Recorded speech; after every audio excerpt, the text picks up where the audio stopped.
Hey, gang. I don't know why I said hey, gang, but apparently that's what I'm saying today. It is Wednesday, April 20th, 2022 at 3 o'clock p.m., and that means it is time for Women in Business. And I'm currently obsessing about the side of my hair that's sticking up because, why wouldn't I? Anyway, you all know me. You know I get stuck on weird little things sometimes, but I am going to ignore it because we have an awesome guest today, and who cares about my hair when we can talk about cool and interesting things with this woman?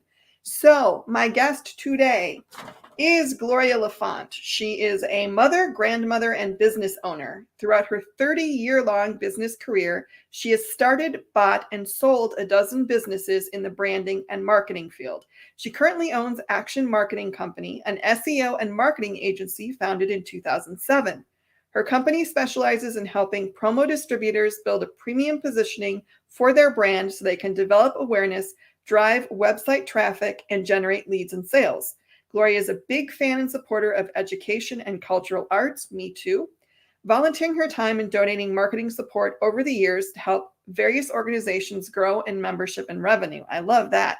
Gloria enjoys the South Florida mix of beaches and arts lifestyle, coaching business owners, and speaking engagements in topics of marketing and branding, as well as women's empowerment. This is going to be fun, guys. Let's bring Gloria in. Hi, Gloria. Hello. Well, thank you very much for having me. Oh, thank you very much for being here. And there's so much, as we talked about when we were chatting before the show, there's so much I want to talk to you about, but I want to start with something from your bio, which is, and I'm going to pull this up so I read it correctly.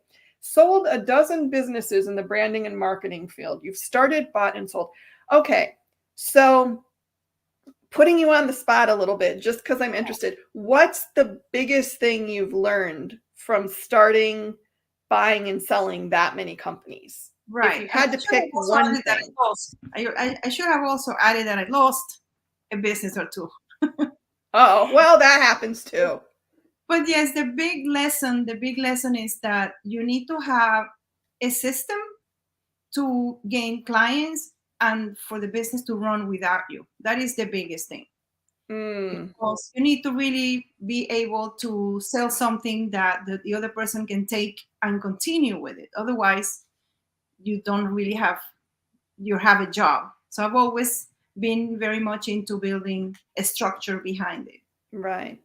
Well, and I think that's so important too, because a lot of people who are founders of something, they tend to be, it's my thing. I am the center of this thing. And the problem with it, a company that I used to work for, honestly, just went south because the founder died and there wasn't really anybody to. She got cancer, sadly, and passed away, and it wasn't really expected, and there wasn't a plan in place to continue on. So nobody really had the wherewithal to be able to do that. So I think that's an interesting thing to think about. I mean, is it, never having done it, I'm kind of curious, is it tough when you make the decision to say, okay, this business, my time with this business is done for whatever the reason? Is it tough to make the decision, or are you already on to something else and then you go, yay, I'm on to the new thing? Well, it could be both. Okay. Like when I sold the distributor portion of my business, I kind of sold the book of business that I had, because I had it set up for people to just reorder online. Sure. And it was very easy. And whoever came in, it was, it was transparent to the clients. Sure. So at that point, I was ready. I had already made the decision that I couldn't have both parts of the business, the distributor and the agency, servicing all kinds of clients, local clients. It was very different, and I didn't have the bandwidth to do both. So I was ready to sell. The opportunity presented itself. I probably didn't make enough money on it, or I could have sold it for more. It doesn't really matter at this point. It worked for both of us. Mm-hmm. And also, now that I'm thinking in terms of the legacy of the business and who's going to take it over, and not my kids. So I'm thinking I may sell it, and I have received offers and people that want to talk to me about it, but I'm totally not ready. I'm not ready for that. But I did hear something very interesting in one of the podcasts that I listened to. I forget which one. This guy said, "What do you want your business to be when it grows up?" Mm-hmm. And that question really got me thinking, because you're building something outside of yourself. For Right. me, for the way I see it, I want to build something outside of myself, not an extension of myself. So I think that's important. Well, I get that. And I like what you said too about you don't think your kids are going to take it over. Because I think a lot of people assume that the business is a family business. And, Yeah. your kids may not the family may not necessarily be interested in being a part of it. I mean, sometimes yes, Hmm. but sometimes no. So you have to, I think that's did you have a discussion with your kids where you said, Oh look, no, mom has a business. Do you want it? they made up their mind and they went their own way. So that's very good. Ah, okay. Well, that makes sense. And I mean, but it's kind of an interesting idea to me because there is this kind of thing that, oh, there's the family business and you can be a parent and have a business and it isn't a family business. It's your Yeah, business. yeah. But that's And kind of interesting. The other thing I want to ask you too is looking back at this, I mean, you've been, 30 years, you said in your biography. So have you ever worked for somebody else or have you always been entrepreneurial? I have worked for somebody else, but more on a consultant type of basis, Okay. and for a very short time. I'm really not employable. Don't feel bad. I'm really not either. So So I've always I've always helped. I want to do things my way, and Mhm. in terms of, I see that this is the solution, and if you don't want to do it, then why are you asking me? That's what I feel. Oh, you're my new favorite, I Gloria. can adapt. Sometimes you gotta listen to the person. They have the reasons, but sometimes it's just their reasons don't make any sense. And so, if I'm working for somebody, I have to have the freedom to have a project, and which is the way that it's been in the past. I'm hired for a particular Sure. project that is going to require a long term type thing, and then I develop things, and of course I'm going to run it by everybody, and I want everybody to be in agreement, but I have to be able to run with it. Otherwise, Mhm. I don't know what to do if I can't. Well, and I think there's something to be said too for the fact that when you're an entrepreneur and you have your own company and you're consulting or you're choosing the projects you do, you get to pick who you work with, Yeah.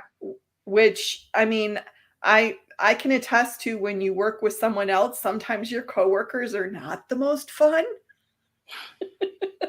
Or they don't understand what you're doing, or they feel Yes. threatened by it, or sometimes they really are big cooperators and they really want to jump in the whole thing. You get it, the whole gamut, I think.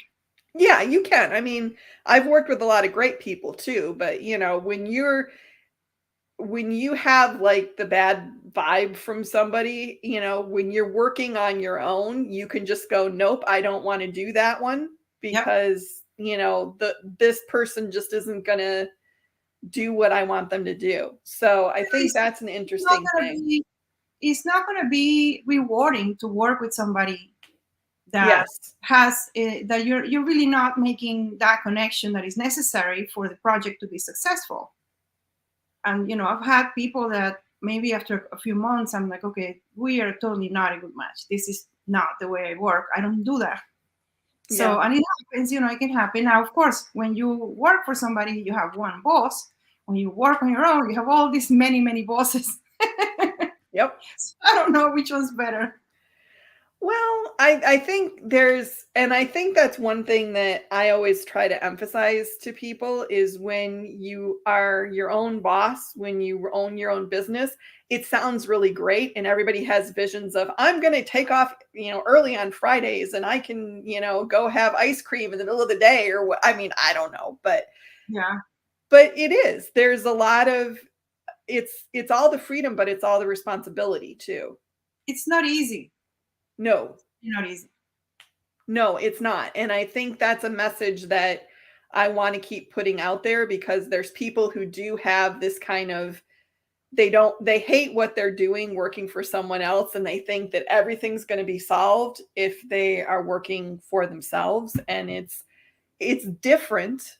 I Yes. would say honestly it's better, but Yes.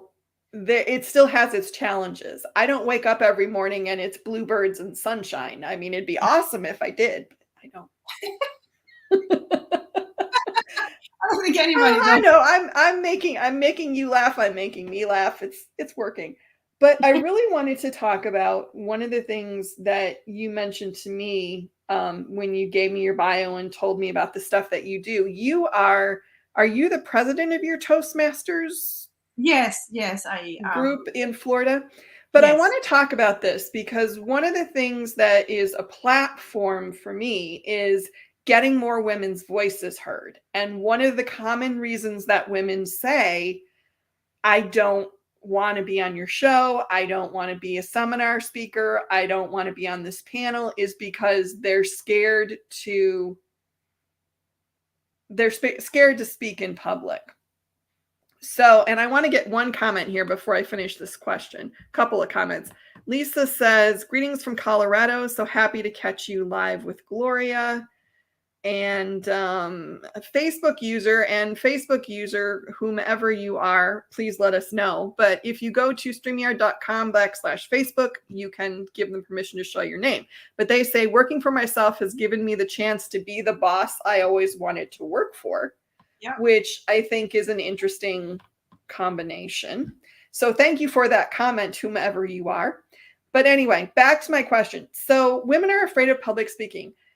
How has Toastmasters helped you with that? It has been a game changer. Let's put it that way. Okay. When I first joined, English is my second language, as you have probably noticed. And I really wanted to do more webinars. I wanted to do seminars. I wanted to speak at events. But every time I spoke to somebody, they kept asking me to repeat myself. And if I recorded myself, I'm like the queen of mumbling. If I did a video or if I did a webinar, I would have to put the subtitle at the bottom because, my God. Never mind the, so, oh gosh, it was really, really painful. And I was petrified of public speaking. I also belong to a nonprofit organization, and sometimes I chair the events, and as the chair, you have to speak. Sure. And I would memorize the phrase and look at the lights. So I wouldn't look at anybody's faces and just blurted everything out and then went out shaking and sweating. Sure. So that's why I joined. I joined because I wanted to improve my communication skills. And I was very, very afraid that I would forget a word, because in normal conversation, when you speak more than one language, you may be speaking to someone and the word that you want to use comes to you in the other language. That would be confusing. Remember the word in the language you're speaking. And that is very frustrating. And I was always very afraid that this would happen to me. That was one of my fears.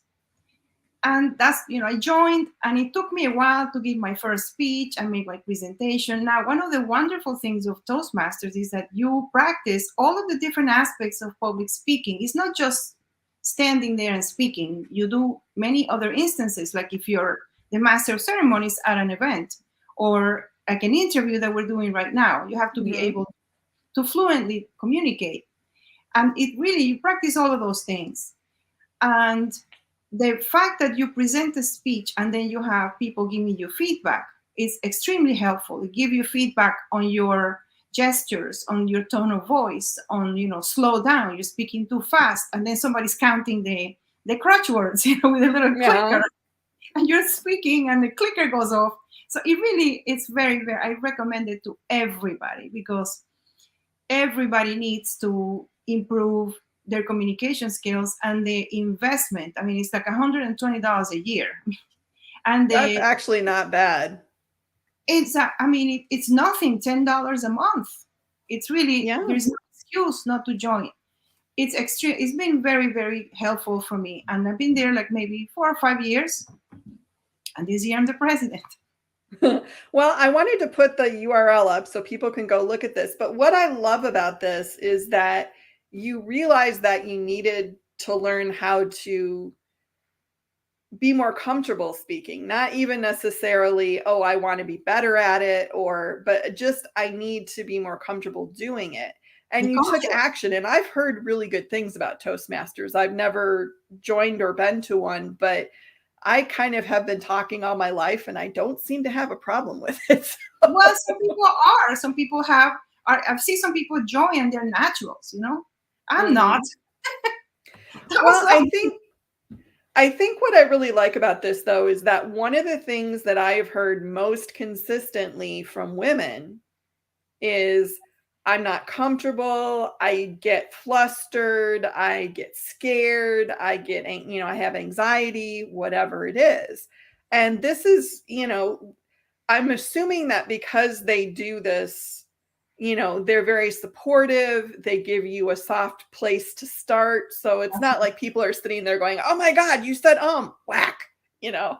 no, no, no, no, no. It's a very safe environment, and the way it is structured is a, very, very well done in the sense of the progression that you make and the evaluations that you receive, and it's a place where you're open to that too. It's not like somebody's criticizing you.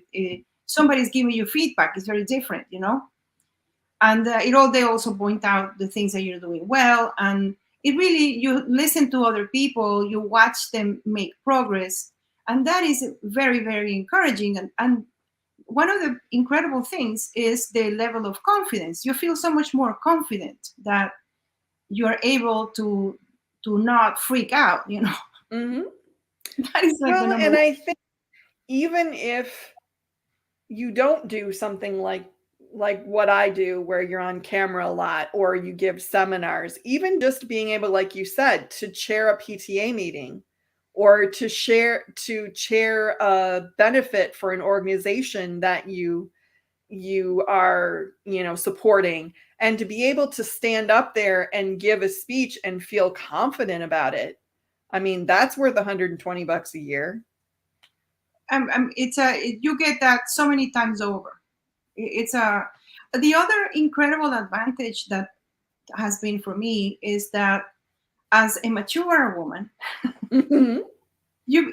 I have my kids are millennials, and yes, I interact with them, but it's different. You join a group where you have all these younger people, and you learn so much about their communication style, Mhm. their interests, and the differences in generational differences, because there are, and to communicate with other. It's been really very, very good in that sense, because I see sometimes I speak to some distributors sometimes that have not left their homes in years, networking meeting or to go any, they're like locked up. And Mhm. then COVID gave them the perfect excuse to never go out. And then after COVID, well, I can still be afraid for a little while. So they just don't want to go out. They are Mhm. very comfortable sitting at home. And one of the reasons is because you don't really you're afraid and self-conscious that maybe you're gonna come across as dated and Mhm. as out of touch. And the thing is, if you doing this Toastmaster thing, you are surrounded by younger people, but the different types of professions. Everybody there wants to improve. There is no mediocrity there. Everybody Mhm. wants there to push themselves forward, and they say that you become the average of the people you surround yourself with. Yep. So it's a that has been an added benefit that I wasn't looking for Mhm. or expecting, but it has been really, really good. I've never been one to be locked up in my house, but still, I still felt a little bit like, how am I gonna measure up? Right, right. Well, I want to put this up again just to encourage people. Yep. But I like what you said there because I also think that because I would guess you and I are probably somewhere in the same age bracket. I'm not going to ask, but Let's and let's it's it becomes one of those things where you can quickly get uncomfortable with people who are younger than you or people who are different than you in some way if you don't make an effort. So Exactly. things like Toastmasters can be a place where you can, and it's also, I would imagine, a place where you could do some nice networking too. Well, it's not a place to network, really. It's a Okay. place where you go to learn and to challenge yourself. Okay. That makes sense. Yes, it's a training place, and so they have every week they have a meeting, weekly meetings, and we have been meeting through Zoom through the pandemic, and Mm-hmm. now we started to go back in person. And I am very fortunate to be in a club that has veteran speakers speak, because you want to listen to people that speak really well, and then also to ones that are beginning. So you have a good mix to really see how helpful this is. You see people making progress. It's really wonderful. I can't say enough good things about it, and it's the best $10 a month you can spend. Well, and I think I would definitely agree with that. You give it a glowing recommendation, but the other thing that I think is really valuable for women as far as doing something like this is that a lot of women are told to be quiet. Don't speak up, don't use your voice, don't interrupt kind of thing. And it's not even somebody looking at you directly and going, don't say, it's just culturally. Yep. There's kind of this cultural thing that kind of tells women your voice isn't necessarily as important. So doing something like Toastmasters and really getting confident in using your voice, It's I a think, is chip. an important thing. Yeah, Chip. Yeah, it is a absolutely. little bit. Yeah, you make a great point. And it's part of the confidence. It's part of the confidence and the ability to say what you want to say clearly. Because sometimes if you get all flustered like I used to, then the wrong words come out. Mm-hmm. And then you're thinking, oh my gosh, I could have said this, I could have said that. Well, And and there's also, I think, the confidence that you can project when you've done the work and you feel comfortable with getting up and talking. It yeah, looks different. You absolutely. stand different. You hold yourself differently. I mean, there's a lot of, I look back at when I did my first seminar, oh, so many years ago, and I was terrified. I mean, and now I'm like walking all over the room and I have my little clicker thing for the slides and I'm laughing and I'm chatting and it's so much fun now, It is, yeah. Yeah, it you is know? really very, very rewarding. And I think it for me. I've been invited to be the keynote speaker, especially for Women's Day around the area, and companies and things have been asked to be the keynote speaker for events like that. And I would have never in my life been Mhm. able to do that or want to do that. Now I love it. I was the Mhm. master of ceremonies at an event that I chair for Women's Day in nonprofit that I'm a part of, and everybody was like, "Oh my God, you did such a great job!" And to me now it's normal because I do that every week. I Sure. go, so.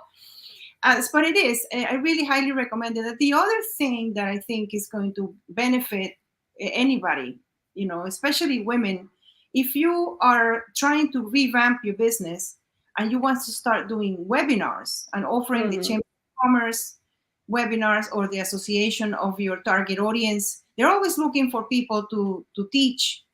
And you can do webinars about trade shows or how to Mhm. safety products and how to put together how to do boxes, boxing gifts and things like that. So not boxing, Yeah. not that kind of boxing.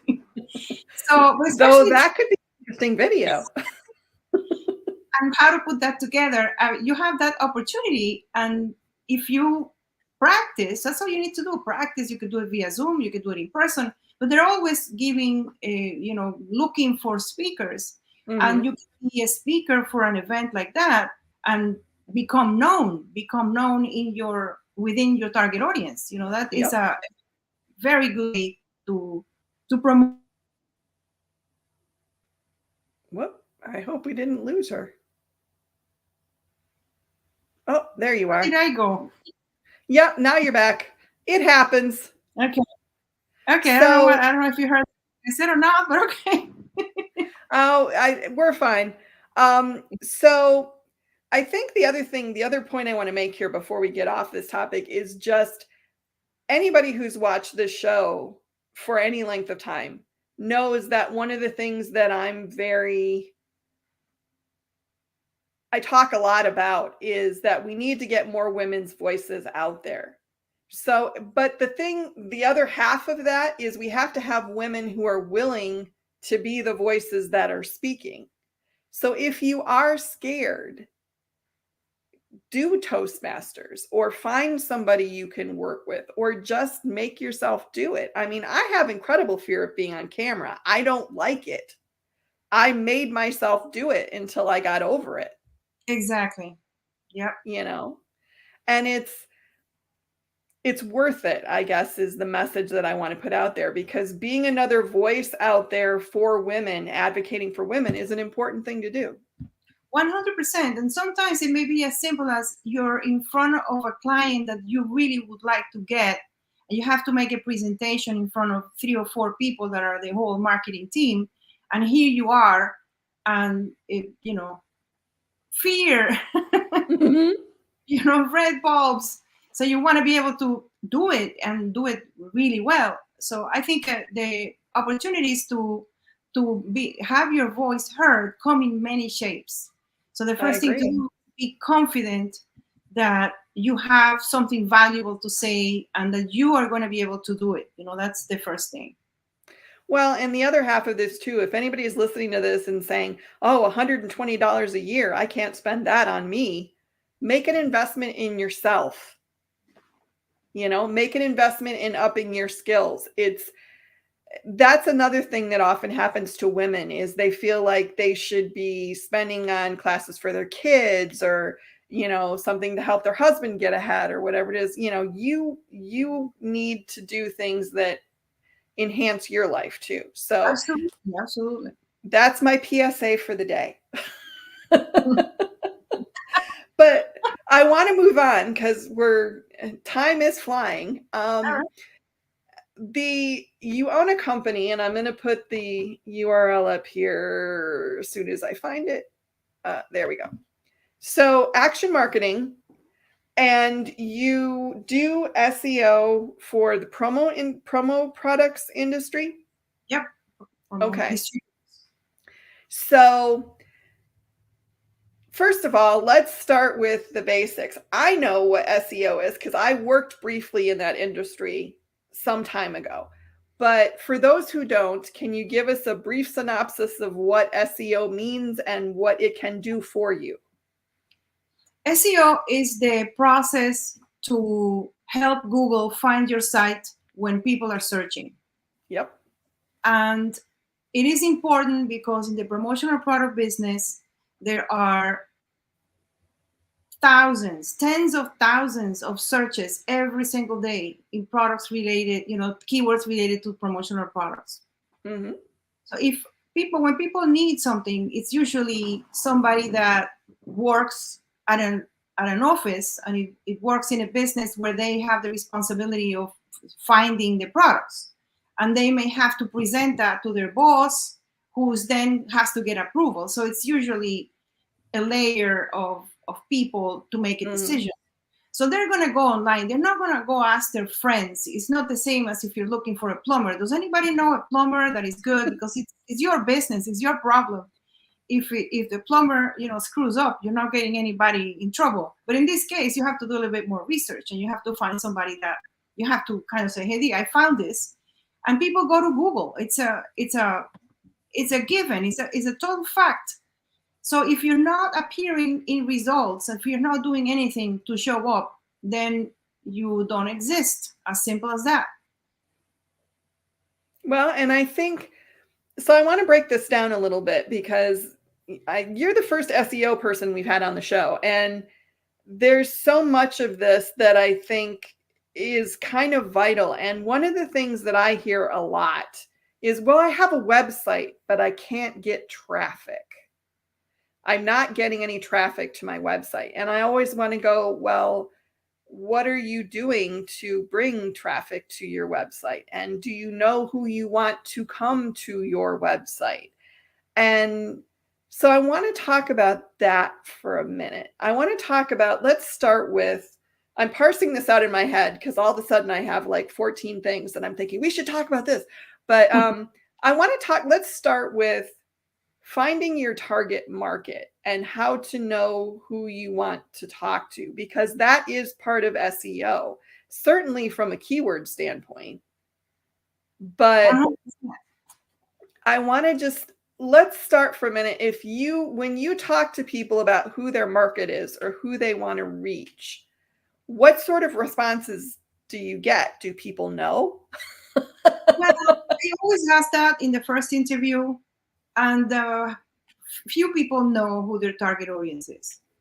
Some do. Some are clear that they work with schools or they work with the health market. A few of them might have a better, more clarity than others and be more focused, but most don't. But when we're going to get to work, the first thing that we do is we give them a long questionnaire. I call it a branding questionnaire, where I ask, it has a very comprehensive approach to ask the same question in different ways, so to speak, so that we can get out of the person, out of their head, put it on paper. We can get their head, their ideas. Because sometimes you're inside and you don't really see it. I mean, you automatically go to the best client maybe or to the right one, but you're not clear that that's what you're doing, and you need to be clear. So the first thing we do with every client is do a strategic planning. Because of that reason, you need to know who your target audience is, and then you need to know where do they hang out. I'm not talking about Twitter or Instagram. I'm talking about more than that, a little deeper than that. What associations do they belong to? What are their interests that they do in their town? What kinds of things are of interest to them?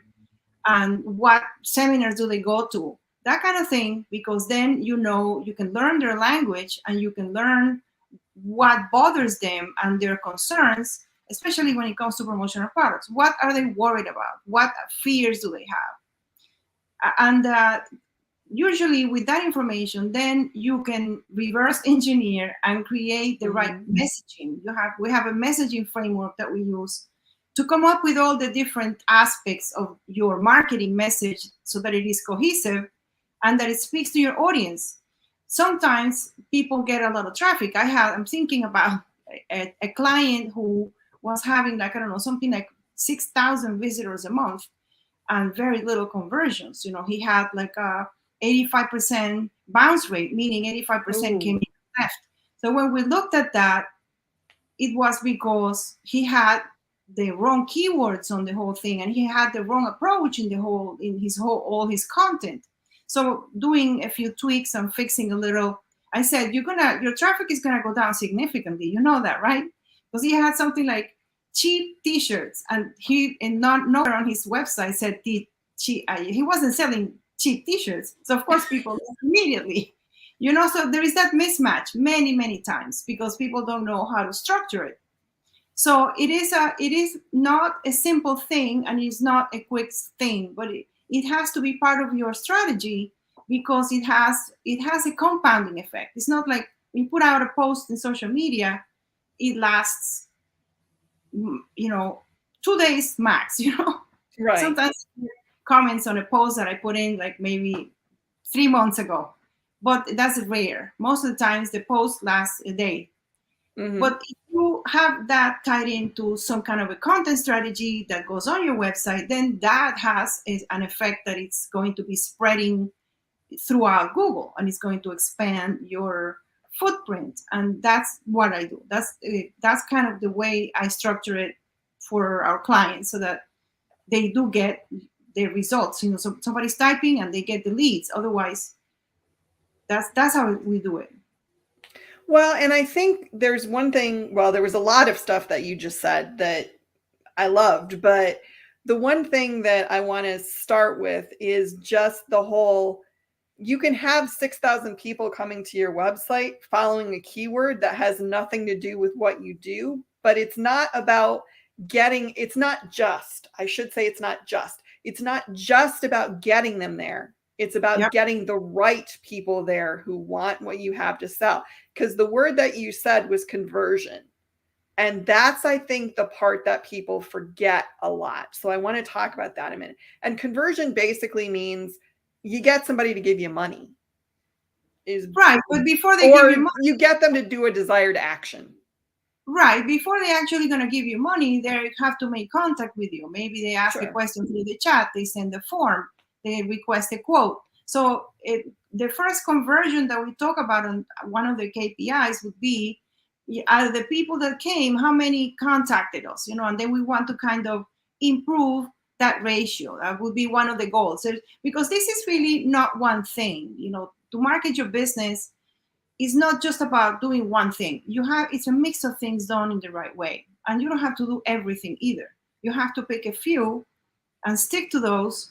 And if you do them consistently, you're going to see results eventually. I'm just smiling because you just said one of the things that I tell people all the time, which is you have to, it's a marathon, not a sprint. You have to focus and you have to stick with, you can't expect that you're going to do something once and it's going to make a difference. You have to you have to be consistent. So I love that you said that. Thank you for saying that. Because that's a real issue. But I also want to talk about,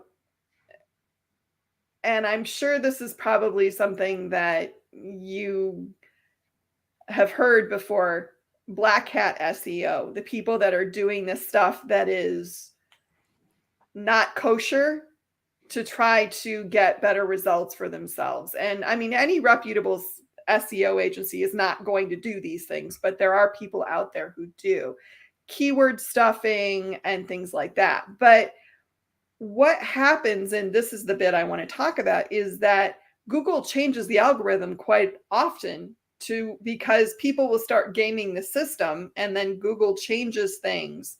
So your best bet, I would say, and I want to know if you agree, is to go to somebody who actually is an expert in this if you really want to conquer the organic results. Yes, it is true. Google changes their algorithm constantly, and they change the name of their same things constantly. So you're like lost. You go to the same link where you always go, and then it moves somewhere It's else. something else now. Yeah. But one of the reasons why they change is because there are many, many, many, many websites, and they have to pick the right ones to match the person that is searching. They match the search because they make money. They don't make money on the free organic searches. They make money on matching paid advertising keywords to somebody that's going to buy. That's how they make money. So they are in the business of finding out who is searching, what's their intention, and who should they show them as results. So we, without paying for paid advertising, we benefit of that by kind of understanding how it works. But the best part is that if you do it right, if you do the things in a conscientious way, using the fundamentals of marketing, which is matching your audience to the message and then using the different vehicles. But as long as you match the audience and the message, you're going to be fine. Because we have clients that they get traffic to blog posts that are 5 years old or maybe even more. They don't even know that they did. So, oh, we didn't know we had this blog post out there. We forgot about it. So the point that I'm trying to make is that if you are playing games, and sometimes when I hire somebody new, I've had people that I give them test projects before we actually let them run with things, and they just do things the wrong way. And I have a very strict process to make sure everything is clean, and you don't really need to complicate things that much. I don't really like to do obscure types of things. In fact, when I first started in my business, my promotional part of business back in 2007, I wanted to do SEO, and I spoke to several people, and they all wanted to do the keyword stuffing thing, which is that you write and it makes no sense. If you read that, it makes absolutely no sense. So I wasn't going to do that, because if somebody comes to the website and they read that, my gosh, Yeah. I'm not doing that. And then a few years after that, I had a few agencies that asked me to do a direct mail promotion for them, because they had to tell their clients that Google had changed the algorithm, and now they were gonna their sites were going to plunge because they were using those tactics. They were penalized. And to me, I just apply logic. If it doesn't make any sense to me, sometimes I want to give it a try. I'm thinking, well, maybe the fact that I don't understand it or don't see it doesn't mean it doesn't work. I want to kind of explore it. But if it makes absolutely no sense, then I'm not going to do it. Because and yes, you have to work with somebody that understands the business. Especially, this is a business to business type of industry, and the person that is purchasing, even though people are buying, and we could say, well, it's people to people, yes, but when you are buying something for your own consumption, there are factors, the psychological factors, the impulse buying, the immediate gratification factors don't play when you are buying because your boss put you in charge of buying some products for an event that you have coming up. That doesn't play. And you may like it and you may want to buy it, but you are not going to just go with the impulse. You're going to do some more research. The logic is going to come in. So you have to understand that process and give the person the information that they need to make the decision and to feel connected with you, to think, well, this person really understands me, and I don't have to explain myself, if I call them. That's kind of the whole goal. I love that. Well, we just got a mini marketing seminar here. I love this. This is great. But because I know from talking to people that this is the kind of stuff that they don't think about. And for a lot of small business owners, they're looking at their website and they've got a website, and that was a huge hurdle. And then they have this website that isn't producing. And, everybody's seen I don't know what, I think it was UPS that put the commercial up a couple of years back where somebody puts their website up and the counter goes 1, and then it goes 5, and then it goes 100, and then it goes 1,000, and a lot of people think that all you have to do is put a site up. They don't understand the rest of the mechanics of it, I guess. Yes. Well, there isn't enough education about it, I feel, No. Well, no, because honestly, it's I don't want to say it's the boring stuff, but it kind of is a little bit. It's the not real, you don't want to think about, I have to do these 29 things to get the right people to come to my site to buy what I have to sell. You just want to go, I'm going to put this website up, which don't even get me started on website design, because that's a whole nother thing. But, I'm going to put this website up, and then everybody's going to come, and it's just going to be magic. And as much as we'd like to say it's magic, it's not. It's a lot of work. It's not magic. Yeah. And you don't have to do 29 things. You have to do a few things consistently. And on purpose. You don't have to do 29 things. That's the number one. And then, because then people say, I start thinking, should I do this? Should I do that? Maybe I'll try this. Or if somebody says, oh, I sent out a self-promo package and I got 2 sales, and they want to know, what did you write in the message? What was the item number? That doesn't matter. None of that matters. You know what matters? That the packages went out to the right people. That's all.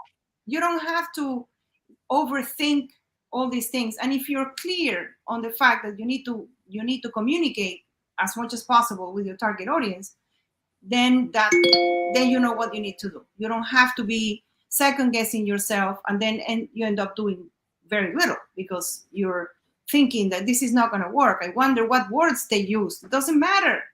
That doesn't matter. You have seen that sometimes, people asking. Oh, I have seen that. And I think they get caught up in the minutia because Absolutely.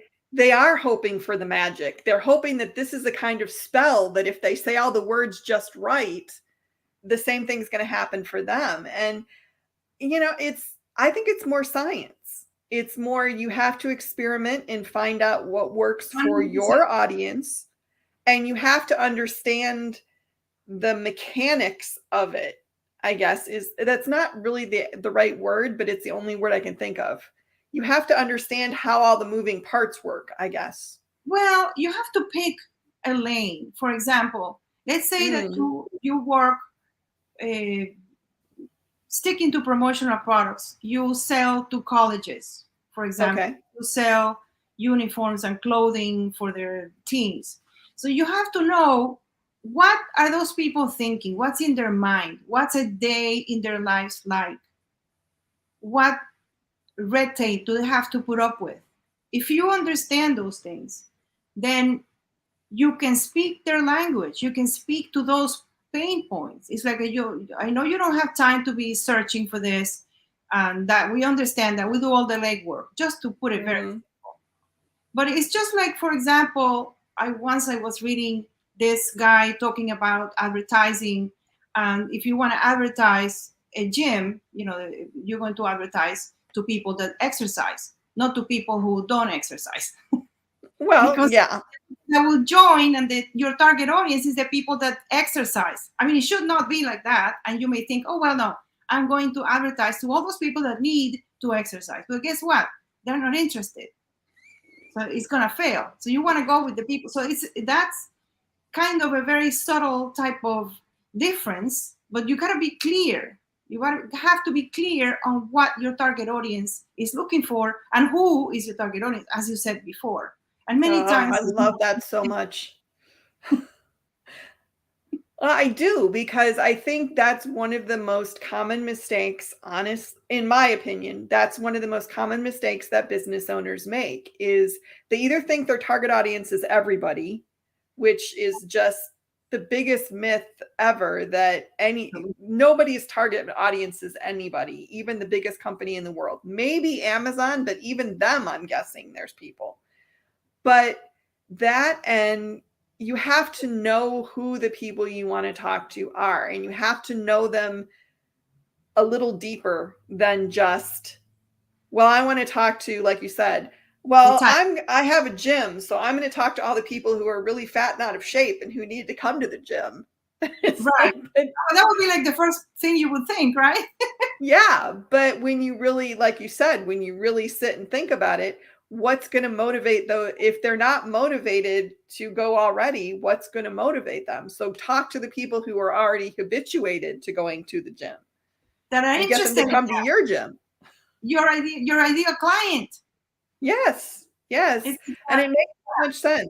Well, we are getting really close to the end here. So I want to talk for just a little bit, because this has been a tough time for a lot of promo products companies. COVID was hard for a lot of people and a lot of companies. And I want to ask you, what do you think, from your standpoint, is the most important thing a company could be doing in the marketing arena to recover from SEO, or to recoup from SEO right now? From COVID, you mean? Yeah, from COVID. I'm sorry. Wow, I went way off. Can you recover from SEO, please? Let's try that again. Yes, to recover from COVID. Thank you. Well, I speak to a lot of people that after COVID, they went flat. Yeah. And they just don't have a way to gain business. They never had it. That's why they're in that situation. They did very little marketing or nothing. And all of a sudden, their business grew through referrals. So what do you do if you're in that situation? You do two things. One, you create a plan. And the plan, you have to think about your brand. You try to refresh your brand, refresh your mind, get out of that funk that you are in because you feel like a loser. You have to start over, and it's like you don't know where to start. And the first thing is, number one, you have a lot of knowledge about this industry. And the new people that are coming into marketing positions don't know much about promotional products. They need your help. So you need to be able to communicate that you can help. So you have to spend some time figuring out what type of business you want to be in the modern age. For that, you go to Toastmasters, meet new people, speak to people. That's one. Do some market research, go on groups, see what people are asking. And then you also have to do two things. You want to grow your SEO part, write content, put content out there, and learn a little bit how to do that. And you're also going to have to start a reach out type of effort where you have to contact your target audience directly. Like when you start it, you have to put yourself out there either via LinkedIn, which is a perfect space Mm-hmm. in today's world because it's where people are in business mode. So it's the best place for that. So you have to have, but you have to do it in a strategic way. And there is no magic bullet. A lot of people say, I'll sell you this course and you are going to immediately start to get tons and tons of leads. It doesn't work like that. You have to do the work. Many good courses that get you started in the right path. I'm not going to say anything. There's a lot of good coaches that have really good programs, but you have to move on to the part where you actually contact people, a number of people every day. You send them content that you wrote about how your experience, for example, new trends in decorating for uh, uniforms, and you send them, oh, these are the new trends. Here's an article about new trends. They're going to be interested in that because that's their job requires them to know that. So that kind of, but you have to do that on a regular basis and put yourself out, start to work on your business more, which those people that are in that situation have not done at all. And I have to say that after COVID, at the end of the year, I spoke to all of my clients, see how they had done. And the ones that had been clients for a longer time were amazed how they started to get calls online and clients online, and that's how they were able to stay afloat.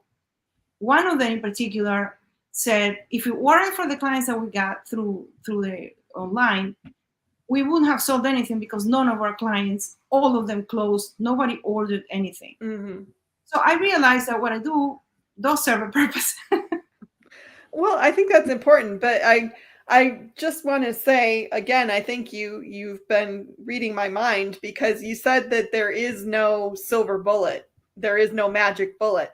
And I think that's one of the things I say all the time in my lectures too, is there is no fast way to do this. There is no magic way to do this. You're going to have to do the work to get it happening. But the last thing I want to touch on before we go here, because we're getting close to our hour, but I want to talk about the fact that the best time to do marketing is when you're in a crisis situation. And that's the time when most people stop spending money on marketing because they don't have revenue coming in. So I want to talk about that for a minute and I guess explain why that stands to reason.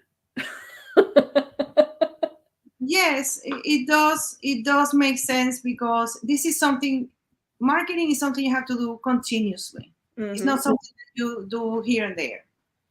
It's like if you're committed to your health and being healthy, you have to do certain things. That's going to be a lifetime commitment where you're going to do certain. It doesn't mean that you're never going to have birthday cake or sweets and things. It just means that you're committed to just going in one direction and having a set of activities that you do and doing them in a certain way. The same thing goes with marketing. So you have to always be putting yourself out there. You always have to be communicating with your target audience. You always need to be nurturing your clients and your contacts. And when you don't have any money, it's very hard because then you're like, okay, so if I spend this money and it doesn't work, and of course, because it might not give you immediate results unless you put ads, which are extremely expensive, then you are afraid to spend money and not have any money to pay the rent or pay your mortgage. So that I can understand that. But then you have to do it yourself. You have to just do it yourself. You have to change your mindset and think, okay, I'm going to get this done because I am not going to be defeated. I'm going to do it. And then do whatever you have to do. And you don't have to do 20 things. Just do a handful of things that you're going to do all the time. That's kind I of like it. the way that I would put it. Well, and I think the reason I brought this up is because marketing seems to be the thing that's often the last on a small business owner's list, and it's the thing they'll drop first when they feel like they're in crisis mode. And I think marketing is so much more important than it's treated a lot of times. So I just kind of wanted to make that point. And I also, Jeff's being a smart ass. Jeff needs a magic bullet, apparently, he says. That's another interview. I'll give you that one. Oh, that's funny. Well, we could try that. I don't know. Whoop. I think we froze up a little bit. Oh, there you are. And then Eric says, so many people cut time and budget on marketing when it's so necessary to bring in business. A downturn is where you need more marketing, not less. So apparently we're all on the same page with this here, which I like. But, we could go for some more questions here, but we're almost at the end of our hour. And I know that you had a tight schedule today, so I don't want to go over.